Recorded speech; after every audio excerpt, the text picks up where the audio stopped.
First online live battle in English on my new channel. Whoa, that was a long one.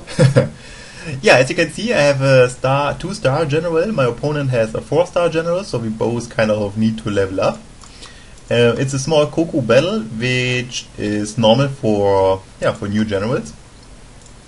And yeah, let's start with a couple of things. I hope I have enough time to explain it. First of all, your army should always be a little bit balanced at least, which means you can't just go for spears only or for katanas only. You always need to mix it up a little bit, so you won't be really in jeopardy if the opponent brings just one hard counter type of unit to the battlefield.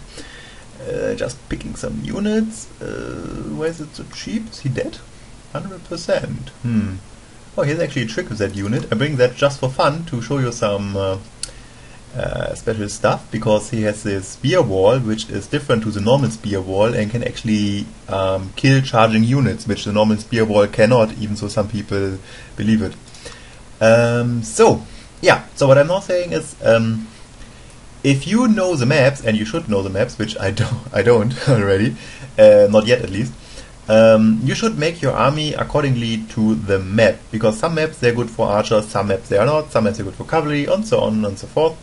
And let's start. So if you know the map, which I don't, then you can actually make your army accordingly. So what you need to take care of. Normally you should check out your opponent. You can see his statistics, you can see if he has special traits, like he's a balanced army user or something special. You can see in his statistics if he's more an one-on-one player or a campaign player, maybe against the computer only, and that normally would determine his strategies on the battlefield as well. So a lot of times, let's say he's a campaign player, so he's just playing against the computer mostly, then you can say these people, normally they don't have a good micromanagement. It's just because they're not used to it. Against the computer you would just pause and then give your orders, which you can't do multiplayer, of course. So if you have such an opponent, you can actually try to come from a lot of different angles just to make him click as hell, and he normally will miss some clicks. It sounds maybe a little mean, but it's a battle, right? So you can take advantage of it, that he has less micromanagement than you have.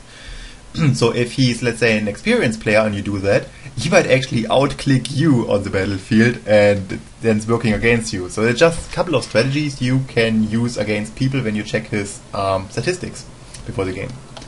So let's see. I didn't check him at all because they're both noobs, so that works. These buildings, they're really important in my opinion. But which of these 3 buildings I really need, I cannot tell right now, because it also depends on my opponent's army. Which you always can use is actually this shrine. But it's, well, let's say there are different kind of strategies now. Let's say he's using an Ashigaru army, which is highly possible, highly likely, just because of this new level he has. Then this building will make them almost unbeatable, because they get +4 or +5 morale, which is a lot to them.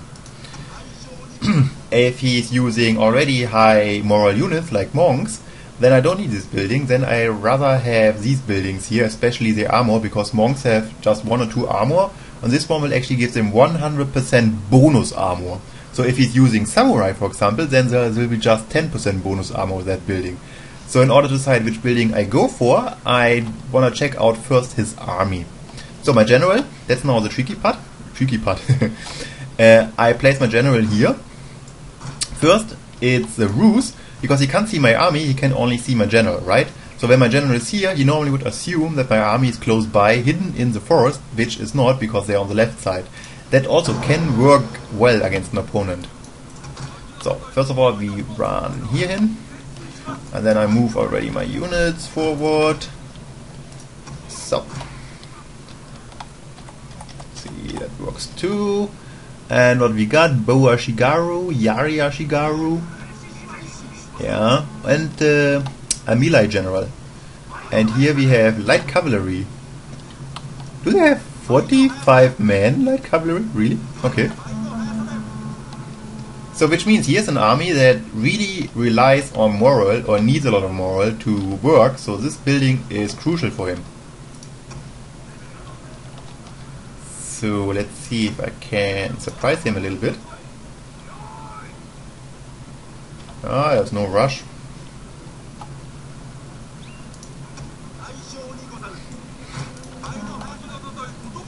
If you go into the forest, then you don't need to mind the archer at all. You take almost no damage in the forest. Well, not, but a few damage. It depends on your armor type. So you might wanna go for my general. You can use actually some tricks to shoot them while they can't shoot you. If you just move forth and back, he won't hit you. You hit him. But it's not what we are doing because we don't like it. So now we send our general here in the cover, and we send my cavalry here in, and my army comes on the side. And you see, he's totally surprised now. He comes totally from the side, just because my general was on the other side. So I move a little back and forth. He makes a mistake. He should actually step on this building too, so I won't get it. He's firing on my general. That's fine. My Yaria Shigaru. So. Now activate the spear wall. Stehen bleiben. So.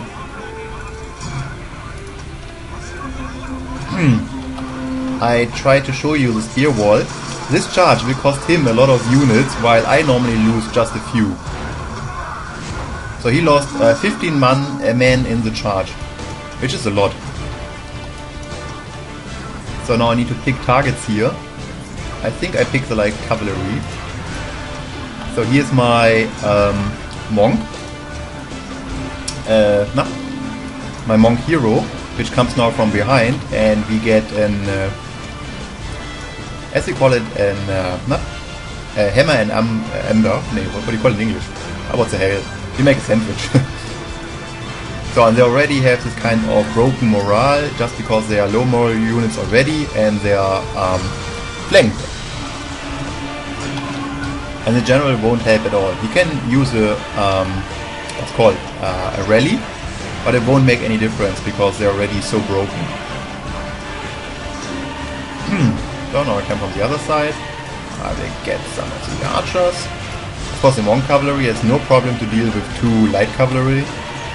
Or I can also use my war cry here, which is totally deadly to units outside the general area. And now I try to charge in with my cavalry. You normally have this cavalry effect that when you're just behind it, like here, it will also have an impact on the units that work in this area. Because they will know behind them there's cavalry operating, and it will decrease their morale. So, I believe the battle is over now, and you can see most of the opponents are still alive. It's just because of their morale. They don't have the building, they were flanked, the cavalry were inside of their army, which is really bad for the morale. And yeah, I believe that's it.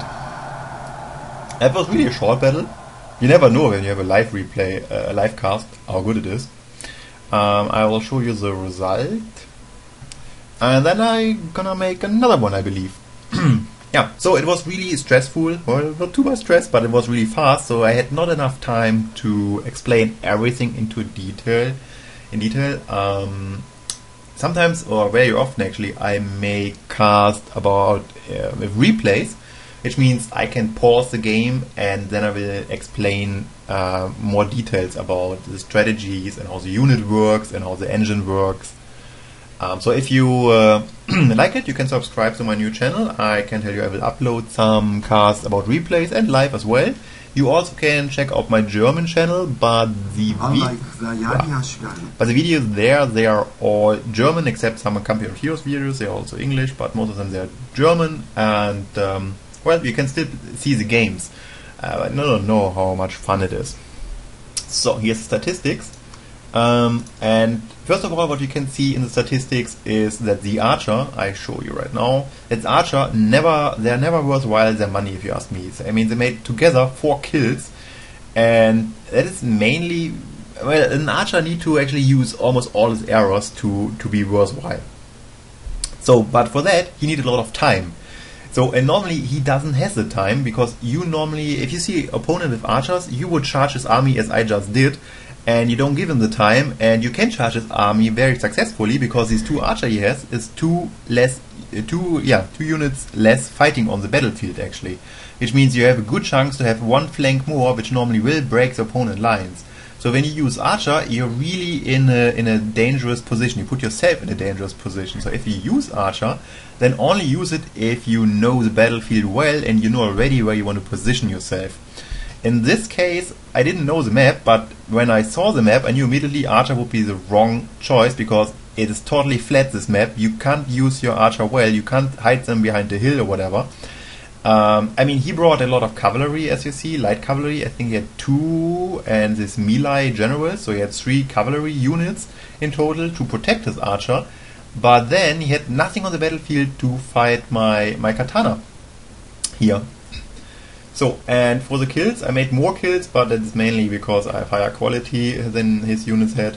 But you can already see that his katana samurai, they had the best kill ratio compared to all the other units, and that is mainly because they're the only units that were used in a way they're supposed to be, fighting on the battlefield, while the cavalry is supposed to be used in a way to come from behind, which they couldn't because they were used were in fight with my cavalry, and the archer couldn't be used because they had no time to fire, and those people they are just for intercepting cavalry, which couldn't be used as well.